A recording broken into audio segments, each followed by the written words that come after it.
పులివెందుల ఎన్నికల్లో భాగంగా పార్టీ ఆదేశానుసారం ఆ కార్యక్రమంలో నిమగ్నమైన సందర్భంలో కొద్దిమంది 5 సంవత్సరాల్లో తెలుగుదేశం పార్టీలో అంటే ప్రతిపక్షంలో ఉన్నప్పుడు ఒక కేసులో లేరు, తర్వాత ఎక్కడ చంద్రబాబు నాయుడు గారు అరెస్ట్ అయినప్పుడు సంబరాలు చేసుకున్న వాళ్ళు, అదేవిధంగా స్థలాలు సమాధులను కూడా ఆక్యుపై చేసుకొని పార్టీకి చెడ్డ పేరు తెచ్చి మళ్ళీ ఆ వైఎస్ఆర్ నుంచి అధికారం వచ్చిన తర్వాత వచ్చిన కొంతమంది వ్యక్తులు ఏదో రాజకీయంగా ఇతర పార్టీ నుంచి తీసుకొని వస్తే మనం ఏదో భిక్ష పెట్టినటువంటి కొంతమంది వీళ్ళని అంటే పార్టీకి ఏమాత్రం సేవ చేయలేనటువంటి వ్యక్తులంతా పోయి జిల్లా పార్టీ అధ్యక్షునికి పార్టీ నుంచి నన్ను సస్పెండ్ చేయమని అడిగారని పత్రికల్లో వచ్చింది. వీళ్ళు కూడా యూట్యూబ్లోనూ దాంట్లో కూడా అడిగినట్లా చెప్తా ఉన్నారు. గౌరవనీయులైన అనంతపురంలో ఉన్నటువంటి గౌరవ శాసనసభ్యులు గారి యొక్క నేతృత్వంలో చేశారట. పాపం ఆయన చెప్తున్నాడు నాకు కూడా సంబంధం లేదని. పార్టీ క్రమశిక్షణ గురించి మాట్లాడేటువంటి వ్యక్తి పార్టీ నియమ నిబంధనలకు ఎవడైనా అద్దులే అని చెప్పేటువంటి పరిస్థితుల్లో ఒక పార్టీలో జాతీయ ప్రధాన కార్యదర్శిగా 10 ఏళ్ళు నియోజకవర్గ ఇన్ఛార్జిగా ఉన్నా, ఒక మున్సిపల్ చైర్మన్గా ఉన్న, ఎమ్మెల్యేగా ఉన్న, అంటే 20 సంవత్సరాలు అనంతపురంలో పార్టీ కోసం కష్టపడేది ఒక ఎత్తు అయితే 5 సంవత్సరాలు జగన్మోహన్ రెడ్డి గారు ముఖ్యమంత్రిగా ఉన్నటువంటి ప్రభుత్వంలో పోరాటంతో అనేక కేసులు పెట్టుకుని సొంత డబ్బులు ఖర్చు పెట్టి చేసినటువంటి సందర్భంలో అర్ధరాత్రి వేళ హైజాక్కు నువ్వు టికెట్ తీసుకొని వస్తే పార్టీ ఆదేశానుసారం చంద్రబాబు నాయుడు గారికి ఇచ్చిన మాట కోసం మరి నేను ఆ రోజు పార్టీ కోసం శ్రేణులందరూ కూడా పనిచేయమని చెప్పాను. నేను కూడా నీతో పాటు తిరిగి నంద్యాల, కర్నూలు అనేక ప్రాంతాల్లో తిరగమని ఆదిస్తే ఆ 4 రోజులు పరిశ్రమించినటువంటి వ్యక్తిని నేను. టికెట్ రాలేదనో ఇంకోటో కాదు, చంద్రబాబు నాయుడు ముఖ్యమంత్రి కావాలని చెప్పి కష్టపడ్డా, నీకోసం మాత్రం కాదు. ఓ మహానుభావ, ఈరోజు తగుదనమ్మా అంటూ మళ్ళీ ప్రెస్ మీట్ పెట్టి అవాకులు చవాకులు పిలుస్తావా? నేను ఒకటే చెప్పాను, నేను పార్టీ లైన్ కట్టుబడి ఉన్నానని. నువ్వు పార్టీ లైన్కి కొత్తగా వచ్చి అంటే పార్టీకి రాజకీయాల్లో సమాజంలో ఎంతో శ్రమించినటువంటి వ్యక్తుల మీద నువ్వు బురద వేసి నువ్వు తప్పుడు పనులు చేసి ఎదుటోళ్ళ మీద తప్పుడు పనులు వేస్తే పార్టీ కోసం మౌనంగా ఉన్నా. ఇక మాట్లాడదాం, దీని గురించి చర్చ పెట్టుకుందాం. మై డియర్ దగ్గుబాటి వెంకటేశ్వరరావు గారు, నేను పేరు కూడా మాట్లాడుతున్నాను ఎందుకంటే పదే మాట్లాడాడు కాబట్టి. ఈ మహానుభావుడు చెప్తాడు, రాప్తాడులో అంటే మొట్టమొదట వ్యక్తిగతంగా మాట్లాడాడు. మున్సిపల్ చైర్మన్గా నేను అక్రమ ఆస్తులు సంపాదించాలని. బాబు, నీకు దమ్ము ధైర్యం ఉంటే ఎమ్మెల్యేగా లెటర్ ప్యాడ్లో రాసి నువ్వు ఏ అక్రమాస్తులు ఉన్నాయో చెయ్యి. గతంలో నువ్వు ఎమ్మెల్యే అయిన తర్వాత నీ కోసం శ్రమించితే కార్యకర్తల్ని పోలీసులు ఫోన్ చేసి స్టేషన్లో సిఐలకు చెప్పి చితకబాదమని చెప్పినటువంటిది వాస్తవం కాదా? నీ గుండె మీద చేసుకొని చెప్పు, నిజం కాదా? అదేవిధంగా నా మీద ఆ రోజు వైఎస్ఆర్సీపీ గవర్నమెంట్లో పెద్దిరెడ్డి రామచంద్రరెడ్డి అనంతపురం జిల్లా మంత్రిగా ఉంటే అనంత వెంకటరామరెడ్డి విఎంకడిగా ఉన్న సందర్భంలో భూతద్దం వేసి నా తప్పులు ఆయన చెప్పి ఎతికి అయినా కూడా ఏమీ లేదని చెప్పి మౌనంగా ఉంటే, నువ్వు ఒక ఎమ్మెల్యేగా అధికార పార్టీలో నీకోసం పనిచేసిన కార్యకర్తలకి ఆ రోజు అండగా ఉండి అనేక కేసులు పెట్టుకున్న మేము చంద్రబాబు నాయుడు కోసం ఇక్కడ పని చేస్తూ ఉంటే, నువ్వు ఎమ్మెల్యేగా వస్తే 14 సంవత్సరాలు నీ మొహం చూడలే, నీ కార్యకలాపాలు ఎక్కడ రాలే, నేను జిల్లా పార్టీ కార్యాలయం మీటింగ్లకు రాలా, నియోజకవర్గ మీటింగ్లకు రాలా. ఎందుకంటే నీ కర్మ నీ పాపం నువ్వు చేసుకొని చెప్పి వదిలేస్తే నేను పార్టీ కోసం పనిచేస్తూ ఉంటే నువ్వు నన్ను అసత్య బురద చల్లుతావా? నువ్వు తప్పుడు పనులు చేసి నీ యొక్క దుర్నీతి, నీ యొక్క అక్రమాలు, అవినీతి చట్ట నా దగ్గర ఉన్నా కూడా మౌనంగా ఉన్న కారణం అంటే కేవలం పార్టీ కోసం పార్టీ బజార్ను పడకూడదని. దీంతో నువ్వు నా యొక్క రాజకీయంగా నీతి నిజాయితీతో బతికే వ్యక్తుల మీద నువ్వు రకరకాలు మాట్లాడతావా? ఏం మాట్లాడావు పెద్ద మనిషి? నువ్వు సొసైటీ ఆస్తులు తీసుకోలేదే, నీకు దమ్ము లేదా, ధైర్యం లేదా? ఎమ్మెల్యేగా లెటర్ రాయి, ముఖ్యమంత్రి గారికి రాయి, జిల్లా కలెక్టర్ రాయి, నేనున్న ఇంటిని అది సొసైటీది ఆక్రమించుకున్నాడని చెప్పి బుల్డోజర్లతో జేసీబీలతో కొడతానని చెప్పి నువ్వు అధికారులకు ఫోన్ చేయలేదా? అధికారులు ఏం చెప్పారు నీకు? ఆయన నిజాయితీగా పోతాడు. ఇది ఎవరు తెలుసా? ఇల్లు అశోక్ అని డిప్యూటీ సీఎం పవన్ కళ్యాణ్ గారు ఎమ్మడి ఉన్నటువంటి ఈరోజు అర్బన్ డెవలప్మెంట్ అథారిటీకి చైర్మన్గా ఉన్నటువంటి వరుణ్ యొక్క చిన్నాన ఆ పిన్నమ్మ పేరుతో ఉన్న ఇల్లు కొన్నాను. ఆ పెద్ద మనిషి, నువ్వు బజారులో ఎవరిని మర్యాద ఇస్తున్నావు? నువ్వు ప్రతి ఆఫీసర్లకు ఫోన్ చేసి ఇవన్నీ చెప్తావా? రెండవది, ఇవన్నీ కూడా నేను లోకేష్ బాబు గారితో కానీ చంద్రబాబు నాయుడు గారి దృష్టికి కానీ పార్టీ కానీ తీసుకోవాలి. ఎందుకంటే నువ్వేదో మారుతావు, ఏదో కొత్తగా వచ్చావని. నీ యొక్క క్యారెక్టరు, నీ యొక్క పద్ధతులు నేను తాలిబొట్లు తెంచానా? ఎవరో ఒకరు తాలిబొట్లు ఎవరు చేయించారు? అవును, కరెక్టే. రాప్తాడు మహానందరెడ్డి ప్రసాద్ రెడ్డిని హత్య చేసిన దాంట్లో నేనే ముద్దాయి. ఆ రోజు అనంతపురంలో ఎక్కడైనా నరమేధం జరగకూడదు, హత్యలు జరగకూడదు అని చెప్పి ప్రయత్నం చేసే వ్యక్తిని. ఒక రుద్రాంపేటలో ఒక హత్య జరిగితే నువ్వు వేరే వాళ్ళని పిలిపించి ఆయన అంటే కేసు నడుస్తూ ఉంటే అది కూడా ఆయన చేశాడని చెప్పించండి, డబ్బులు ఇస్తానని చెప్పి నువ్వు ఆఫర్ చేసింది నిజం కాదా? ఇవన్నీ కూడా మర్చిపోతాను అనుకున్నావా? తర్వాత ఎవరైనా కార్యకర్తలు పని చేస్తూ ఉంటే వాళ్ళందరూ కూడా ఫోన్లు చేసి బెదిరిస్తావా? నిన్న రాత్రి ఎంతమంది ఫోన్లు చేశావు? 3 గంటల వరకు 4 గంటలకి. నిన్న రాత్రి చేసిన ఫోన్లు బయట పెట్టమంటావా? ఎవరెవరికి ఫోన్లు చేశావు? ఏ సినిమా థియేటర్ల మీద బంద్ చేస్తామని చెప్పావు? ఏ జర్నలిస్ట్కి ఫోన్ చేసి బెదిరించావు చెప్పంటావా? నువ్వు నోరు అద్దులో పెట్టుకొని ఉంటే చాలా మంచిది నీకు. ఎందుకంటే నన్ను తడుపుకోవద్దు, పార్టీలో ఉన్నాను కాబట్టి ఇదే. ఒకవేళ ఆ పార్టీ అండే లేకపోయింటేనే లేదా నువ్వు శాసనసభ్యుడిగా అనుకున్నామని. ఎట్లా శాసనసభ్యులు చాలామంది చూసాం, మంత్రులు చూశాను. జగన్మోహన్ రెడ్డి ముఖ్యమంత్రి ఉన్నప్పుడు కూడా పోరాటం చేసినావు. నువ్వు కొంత అద్దులో ఉంటే బాగుంటుంది. నెక్స్ట్ ఇక్కడ స్టాండ్ అవుతానని చెప్పి భయంతోనా?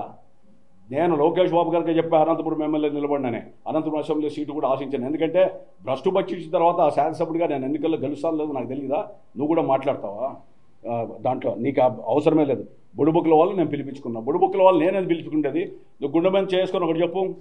ఈ బుడుబుక్కుల వాళ్ళు 30 ఏళ్ళుగా పార్టీ కష్టపడున్నారు. ఒక రామచంద్ర అనేటువంటి తిరుపతి జడ్జి భార్య పేరుతో ఉంది. ఆ కుటుంబం ఎస్సీలు. నాకు చిన్నప్పటి నుంచి ఆ పాప తల్లిదండ్రులు చాలా ఫ్రెండ్స్. నాకు రామచంద్ర కుటుంబం అనేది నాకు చాలా ముఖ్యమైనది. నేను ఎక్కడా నోరు విప్పలే. 30 సెంట్ల స్థలం కూడా దాంట్లో ఉంది. నా సొంత చెల్లెల స్థలం కూడా దాంట్లో ఉంది. బుడుబుక్కుల వాళ్ళు ఉన్నాయి. అదేవిధంగా గాంధీ రెడ్డి చేసి చంద్రబాబు నాయుడు గారు వచ్చినప్పుడు ఫంక్షన్ హాల్ పెడితే ఆ ఫంక్షన్ హాల్ దాంట్లో ఎంకే ఫంక్షన్ హాల్ లాంటివి, అదేవిధంగా రిలయన్స్ పెట్రోల్ బంక్ అన్నీ ఉంటే మీరు ఈ యొక్క 6 ఎకరాలు 7 ఎకరాల భూమి 2 పత్రాల్లో జీపీఐ కింద ఎప్పుడో 30-40 ఏళ్ళ కింద అమ్ముకునేటువంటి తీలేదా? నీకు దీని మీద వెరిఫై చేస్తే ఎందుకు రిజిస్టర్ ఫోన్ చేశామని చెప్పి సబ్ రిజిస్టర్ని అడిగా. నీ ఉద్యోగం పోతుందని చెప్తే సార్ విలేజ్ సెక్రటరీతో పొజిషన్లో ఉన్నట్టు సర్టిఫికేట్ తీసుకొని వచ్చారు, మా తప్పు కాదన్నాడు. విలేజ్ సెక్రటరీ వెంకటరెడ్డి ఫోన్ చేశారు నారాయణపురం, చెప్తే సార్ నా సొంతం కాదు ఫోర్జరీ చేశారన్నారు. ఫ్యామిలీ ట్రీ ఫోర్జరీ చేశారు. అదేవిధంగా అసలు ఈ రామాంజనేయులు ఎవరు? నీకు బంధుత్వం ఏంది? 2 డాక్యుమెంట్లు ఉంటే 2 డాక్యుమెంట్లో రామాంజనేయులు సాక్షిగా వచ్చాడు. ఈ సాక్ష్యత వచ్చిన తర్వాత అనుమానాలు బలపడినాయి. అమర్నాథ్ చౌదరి ఎవరు? 4 కేసులు, చీటింగ్ కేసులు అనేక పోలీస్ స్టేషన్లో ఉన్నాయి. మరి వీళ్ళంతా కూడా ఎవరు? నువ్వు పార్టీని భ్రష్టు పట్టించడానికా? ఇలాంటివి నియంత్రించేటువంటి బాధ్యత నీకు లేదా? నువ్వు ఎవరైనా మాట్లాడితే బెదిరిస్తావా? ఫ్లెక్సీల గురించి మాట్లాడుతున్నావు. నీ పుట్టినరోజు ఫ్లెక్సీలన్నీ వేసుకుంటే అసూయతోనే. నీకు ఈ ఫ్లెక్సీల పిచ్చి పట్టింది. అనంతపురంలో నీ మొహం చూపించుకోవాలని లేదో మాట్లాడుతున్నావు. పరిటాల శ్రీరాముదో లేదా ఇతరత్ర ఎంఎస్ రాజుదో లేదా నాదో ఇంకోటిదో వేస్తే ఎంపీ చేసినా కూడా నువ్వు ఆ ఫ్లెక్సీలన్నీ కూడా ఫోటోలు తీసేస్తావని చెప్పి టౌన్ ప్లానింగ్ ఆఫీసర్లు బెదిరిస్తున్నాం లేదా? ఫ్లెక్సీల పిచ్చి నాకు లేదు. ఎందుకంటే అవన్నీ బెదిరించి టౌన్ ప్లానింగ్ ఆఫీసర్లు మాట్లాడిన రికార్డులు కూడా నా దగ్గర ఉన్నాయి. ఇంకా నోరు ఇప్పితే నేను చాలా మాట్లాడాల్సి వస్తుంది. నోరు అద్దులో పెట్టుకో. నీ వయస్సుకు తగ్గట్టు వివరించు. నువ్వు నాతో తెలంగాణ సిపిఐ రామకృష్ణతో ఆ మైనారిటీ అమ్మాయి దగ్గర పోయి అమ్మా నీకు భరోసా ఉంటారు కమ్యూనిస్ట్ అంటే సిపిఐఎం కొంత సామాజిక స్పృహ ఉంటుంది కాబట్టి తప్పకుండా అండగా ఉంటారని చెప్పాను. దాంట్లో తప్ప సిపిఐ రామకృష్ణ మాట్లాడితే నేను స్క్రిప్ట్ రాయించాను. రామకృష్ణ ఏమైనా సామాన్య కార్యకర్తన భావాలు ఉన్నాడు. నువ్వు పదే చెప్తుంటావు అత్యంత మెజారిటీతో నేను గెలిచాను అనుకున్నాను. సిపిఐ రామకృష్ణ 24 వేలతో గెలిపించాము ఆ పొద్దు. అదేవిధంగా నారాయణ స్వామి ఎమ్మెల్యే కూడా 48 వేలతో గెలిచారు. పార్టీకి ప్రాణం పోసాం, ఇక్కడ కష్టపడ్డాం. నువ్వు వచ్చి ఈరోజు వచ్చి 2-3 నెలల తర్వాత పారిపోయేటువంటి వ్యక్తి. నేను పారిపోయి ఇక్కడే ఉంటా. రెండోది నువ్వు స్టాండ్ అవుతానంటావు కదా, నువ్వు స్టాండ్గా అనంతపురంలో చాలా సంతోషం. నువ్వు స్టాండ్ అయ్యేది కావాలా? దాంట్లో మన రహంతుల్లా చనిపోవడం. నేను ఇండిపెండెంట్గా 2004లో టికెట్కి పోతే ఇండిపెండెంట్గా వేసా. నేను పార్టీలో ఉండి ద్రోహం చేయాల. వేస్తే ఆయన బాధపడ్డాడు, రహంతుల్లా అనేక కారణాలు చనిపోయాడు. దాన్ని నువ్వు ఉదాంతాన్ని వెలికి తీసి మాట్లాడతావా? మరి నిన్న చంద్రబాబు నాయుడు గారు చెప్పుకోకుండా ఇండిపెండెంట్గా నేను పోటీ చేసింటే నువ్వు ఎక్కడ ఉంటుంటో? నీకు వచ్చిన 23 వేలలో నాకు అనంతపురంలో ఎన్ని ఓట్లు ఇచ్చింది? ఓ పని చేద్దాం, నువ్వు ఎమ్మెల్యేకి రిజైన్ చేయి, రా, ఇద్దరు ఇండిపెండెంట్ పార్టీ అనుమతి తీసుకుందాం, నేను బయటకు వస్తాను. నువ్వు పోటీ పెట్టి నాకంటే ఎన్ని ఓట్లు ఎక్కువ తీసుకుంటావో, నీకు ఎన్ని ఓట్లు వస్తాయో తెలుసుకుందామా? రా చెప్తున్నా, నాతో నువ్వు చెలగాట మాడతావా? రెండవది ఇవన్నీ కూడా మాట్లాడేదైతే బీఫారాలు ఎట్లా తెచ్చుకున్నావు? నేను బీఫారాలు ఎవరికేమి 70 చంద్రబాబు నాయుడు గారు నేను పార్టీలో కష్టించే వ్యక్తిగా గుర్తించి ఇచ్చారు. బీఫారాలు 99లో ఇచ్చారు, 14లో ఇచ్చారు, 19లో ఇచ్చారు. అందుకనే కష్టాల్లో పార్టీ ఉన్నప్పుడు పార్టీని విడిపోలే. నాకు ఎన్నో ఆఫర్లు వచ్చినప్పుడు విడిపోలే. ఎందుకంటే నేను కష్టాల్లో ఉన్న వ్యక్తులను వదిలిపెట్టి పారిపోయావని కాదు, నేను వ్యాపారస్తుని కాదు.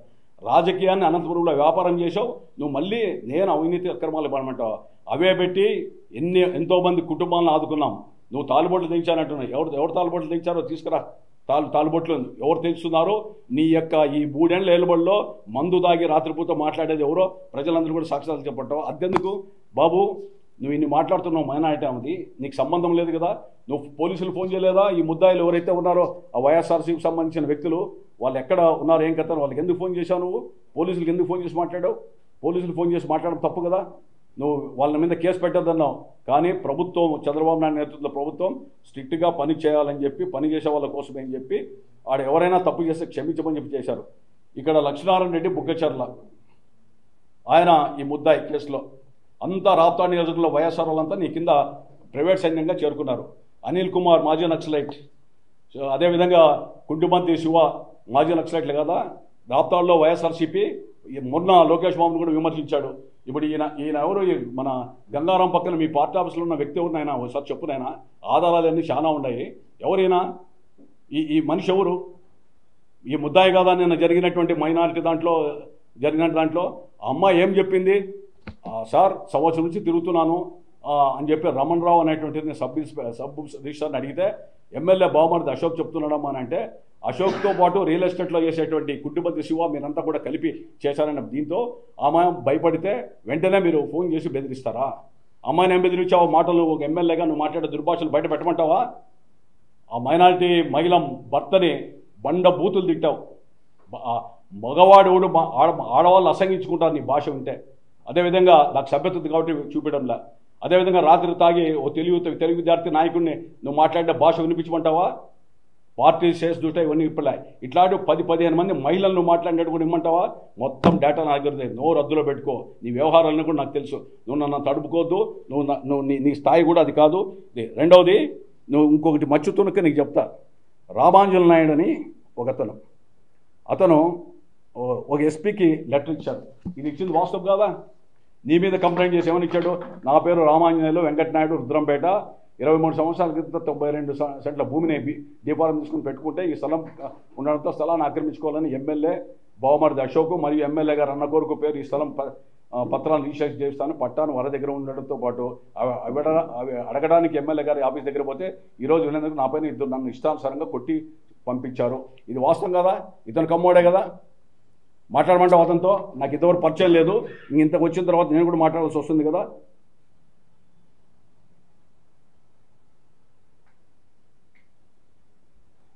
ఇది కూడా ఇట్లాంటివి ఎన్నో వచ్చినా పార్టీ కోసం మౌనంగా ఉన్నా. నా దగ్గర ఎంతోమంది వాట్సాప్లో పంపుతున్నారు. 15 ఉన్నాయి నీ మీద, నీ చర్యలన్నీ కూడా.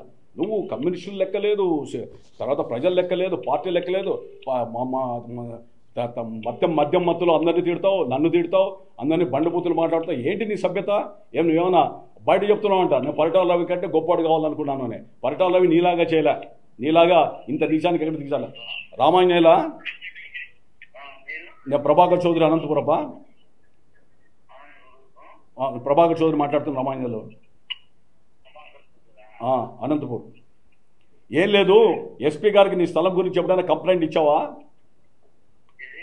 ఎస్పీ గారికి 93 సెంట్లు పోయిందని చెప్పి కంప్లైంట్ ఇచ్చారా మీరు? మీదే స్థలం లాక్కున్నారని. అమ్మేది కాదు, మీ స్థలము పట్టా ఫారం మీకున్నారు అని చెప్పి మీరు కంప్లైంట్ ఇచ్చారు కదా ఎస్పీ గారికి. అర్జీ రాసి ఇచ్చారు కదా మీరు జరిగిందని. కాదు, 9491135964 డి రామాంజన్ నువ్వే కదా ఎస్పీ సార్కి 23/5/2025 ఇచ్చిన ఒకటి అర్జీ. ఆధార్ కార్డు నంబర్ కూడా అనంతపూర్లోనే ఉన్నా నేను. నువ్వు రేపు వచ్చి కలుసు. హలో, అనంతపూర్లోనే ఉన్నా. నువ్వేం భయపడాల్సిన అవసరం లేదు. ఇది నీ అర్జీ తెలిసి నీకు ఫోన్ చేస్తున్నా, నీ నెంబర్ చూసి. రేపు కలుద్దాం రండి. అతను ఫోన్ చేయండి అంటే రామాంజన్ అతనికి తీసుకొని మాట్లాడారు. తర్వాత ఒకటి పొజిషన్ సర్టిఫికెట్లు. తర్వాత 1000 మంది నా దగ్గర ఉన్నారు, నాకేం అవసరం లేదంట. నువ్వు 1000 మంది కాబట్టి 10,000 మంది పెట్టుకో. నువ్వు పెద్ద పారిశ్రామికవేత్త, నువ్వు పెట్టుబడి 1000 కోట్లు ఉన్నాయని చెప్తున్నావు. నీ 1000 కోట్లు నువ్వు అన్ని కూడా ఎడన చేసుకో. డబ్బుతో, అహంకారంతోనో, అక్రమంతో అధికారం ఉందని చెప్పి చేస్తే మాత్రం నేను ఫ్యాక్షన్ మీద రాయలసీమలో మాట్లాడినోని మా నాన్న నువ్వు ఏడన్నా పో అని చెప్పి 1.5 సంవత్సరం ఓపిబట్ట నన్ను తడుముకున్నావు. నువ్వు ఈ తర్వాత ఇవన్నీ కూడా సాక్ష్యాధారాలతో అంటున్నావు. నువ్వు హౌస్ బిల్డింగ్ సొసైటీది, తర్వాత ఏదో మా ఇంటి హౌసింగ్ది, నువ్వు అది బయట తీయాలా. నువ్వు తీసి ఎక్కడ తప్పులు చేశాము, ఎక్కడ ఆస్తులు ఆక్రమించాము మున్సిపల్ చైర్మన్ కూడా నువ్వు బయటకు తీసేంత వరకు కూడా నేను వదిలిపెట్టే ప్రశ్న లేదు. నేనేం తప్పులు చేశానో బయటికి రావాలా. తర్వాత బొడుబొక్కల వల్లే కాకుండా, రామాంజనులే కాకుండా మహిళది కానీ ఆ మహిళది మాట్లాడే చెబితే సభ్య సమాజం నిన్ను ఉమ్మేస్తారు. నువ్వు మాట్లాడిన మాటలు చూస్తే కనుక మళ్ళీ తల ఎక్కడ పెట్టుకుంటావు నువ్వు? రాత్రి నువ్వు మాట్లాడేది ఒక తెలుగు యువత నాయకుడిని మాట్లాడావు, అవి బయట పెట్టమంటావా? నోరు అద్దులో పెట్టుకో. నువ్వు ఎవరితో మాట్లాడుతున్నావు, ఎవరితో బిహేవ్ చేస్తున్నావు?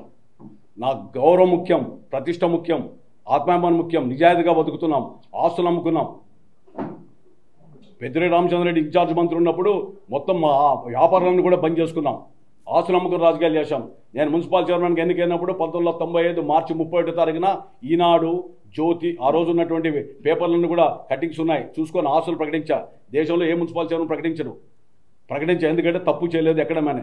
సాక్షి దగ్గర ఉన్నటువంటి 11 ఎకరాలు మీ తాతల కాలం నుంచి నాకు ఉన్నది, నేను కొనుక్కున్నది. అదేవిధంగా చాలా ప్రాపర్టీస్ అన్ని కూడా లిస్ట్ ఇస్తా, దాంట్లో ఉన్న పేపర్లో చూడు. ఏదో రాజకీయాలు ఈరోజు కూడా ఏదో మా వ్యాపారాలు చేసుకుని బతుకుదాం అనుకున్నా కానీ నీ మాదిరి అంత దిగజారిపోయి మాట్లాడాల్సిన కర్మ నాకు పట్ల, దిగజారి పోయి జనం మీద పడాల్సిన అవసరం లే. జనం మీద పడేది మానుకొని పార్టీని బతికించు. నీ ఎఫెక్ట్ 14 నియోజకవర్గాల్లో పడతా ఉంది.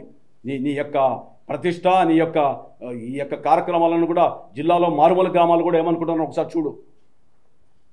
నీ వ్యవహారాలు తగ్గాల, పద్ధతి కాదు లేదు. మా ఏదో పార్టీ అధికారం లేకపోయినా పార్టీ కోసం పని చేద్దామని చెప్పి సొంత డబ్బులు పెట్టుకొని మేము పని చేస్తామంటే పొద్దున్న లేచి స్టోర్లో ఒక్క స్టోర్ ఇచ్చావా నువ్వు? కాంగ్రెస్ టీడీపీ కార్యకర్తలకి 5 ఏళ్ళు పనిచేసి వైఎస్ఆర్ గవర్నమెంట్లో రద్దు చేసాలి, ఎందుకు ఇవ్వాలి ఆ స్టోర్లు? నువ్వు అంగన్వాడీలు ఎవరికి ఇచ్చావు? సబ్స్టేషన్లో ఉద్యోగాలు ఎవరికి ఇస్తున్నావు? చాలా నిజాయితీ పడి కింద మాట్లాడుతున్నావు నువ్వు. బియ్యం ఎంత వస్తున్నాయి స్టోర్లలో? ఇక్కడ ఎన్ని కేజీలు వస్తున్నాయి, ఎన్ని క్వింటాలు వస్తున్నాయి, అవి ఎక్కడ పోతున్నాయి? సుబ్రహ్మణ్యం ఆలమూరు సుబ్రహ్మణ్యం శెట్టి ఎవరు? వెనుగొండకి ఎట్లా పోతున్నాయి? ఇవన్నీ బయట ఇదిమంటావా? విజిలెన్స్ వాళ్ళకి ఎంత ఇస్తున్నారు నెలల? జాగ్రత్త. ఎవరు మాట్లాడింది? బండబూతులు తింటే పార్టీ ఇంట్రెస్ట్ ఇస్తా మాట్లాడమను, పెట్టమని చెప్పమని నేను పెడతాను. మీరు అడగండి. ఇప్పుడు క్వశ్చన్ వేశారు కదా, అవి మాట్లాడమంటారేమో కనుక్కోండి. ఆయన అడిగి రిలీజ్ చేయమంటే చేస్తాను, నాకేం ఇబ్బంది. ఎవరు కాదు కదా, నేను మాట్లాడలేదు అనుమానం, నేను రిలీజ్ చేస్తాను టైంతో సహా. ఏ టైంకి ఎక్కడ మాట్లాడారో, ఎంతమందిని మాట్లాడారో దానికి సిద్ధమేమో కనుక్కోండి. జూనియర్ ఎన్టీ అన్నారా, ఇంకోని అన్నారా, అది ఆయన రాత్రి మాట్లాడలేదా చెప్పానండి. ప్రతిరోజు ఎంతమందిని మాట్లాడుతున్నాడు, ఇవన్నీ కూడా ఉన్నాయి.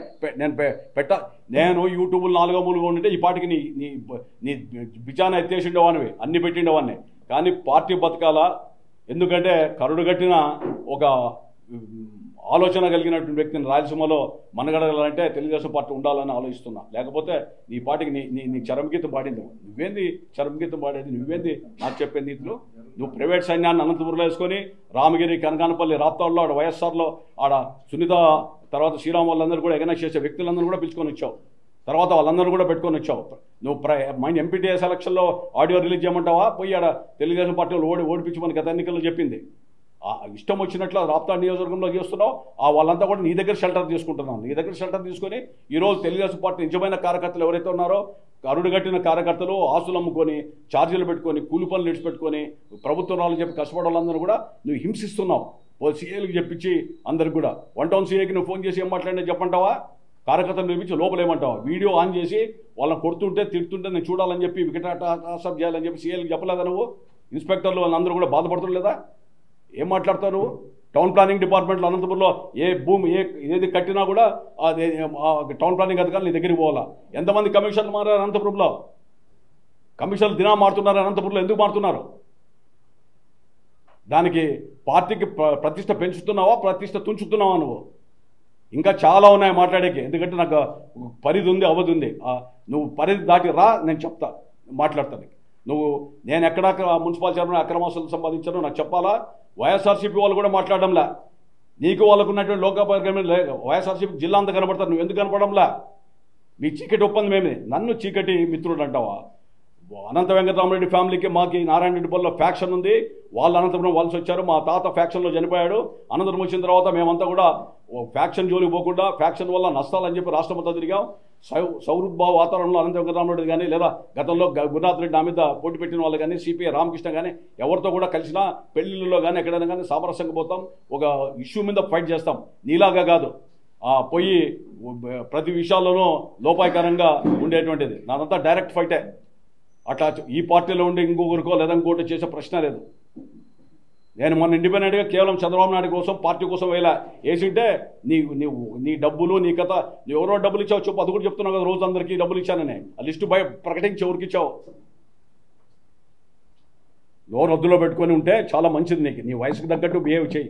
నీవు తెలుసు, మీ చిన్నాన్న, మీ కుటుంబం అంతా నాకు నేపథ్యం తెలుసు. నేను ఎట్లా చాలామందిని చూశాను. నువ్వు పెద్ద పెద్ద మైరతులు రాయలసీమలో అందరికంటే గొప్పోడు కాదు. పార్టీని భ్రష్టు పట్టిస్తా అంటే కడుపు కాలుతా ఉంటే భరిస్తూ ఉన్నావు. నువ్వు ఇంకా ప్రతిదికి పోయి ప్రెస్కు పోయి జిల్లా పార్టీ కార్యాలయంలో ఆ వెంకట శ్రీనివాసరావు గారి అధ్యక్షుని రమ్మని చెప్పి మీరు మాట్లాడుకొని ఎవరు నీకు స్టేట్మెంట్ ఇచ్చిన వాళ్ళు ఆ సంతకాలు పెట్టిన వాళ్ళు ఎవరు? పార్టీకి 5 నెలలు ఎన్ని కేసులు ఉన్నాయి వాళ్ళ మీద? ఒకడేమో సమాధులు అమ్మేవాడు రోజు, వాడు కూడా మా మీద మాట్లాడేది. వైఎస్ఆర్సీపీలో ఆడ చంద్రబాబు నాయుడు గారు లోపల ఉంటే సరదాలు చేసుకున్న వాళ్ళంతా కూడా నీ చుట్టూ తిరుగుతూ ఉంటే కార్యకర్తలు గుండె పగిలిపోతూ ఉంది. ప్రతి పోస్టుకే రేట్లు పెట్టావు. మీ వాళ్ళే చెప్తున్నారంతా, నేను ఎంబడి తిరిగే వాళ్ళే. నోరు అద్దులో పెట్టుకో, జాగ్రత్త. తెలుగులో న్యూస్ కి ఫాస్టెస్ట్ యాప్ ఇప్పుడు టోటల్లీ న్యూ అవతార్లో. జస్ట్ 5 సెకండ్స్ లో కంప్లీట్ న్యూస్. సోషల్ మీడియాలో ట్రెండ్స్ కి one stop solution. Live TV app voice search option తో ఇప్పుడే డౌన్లోడ్ చేయండి లేదా అప్డేట్ అయిపోండి. యాప్ లింక్ డిస్క్రిప్షన్ లో ఉంది.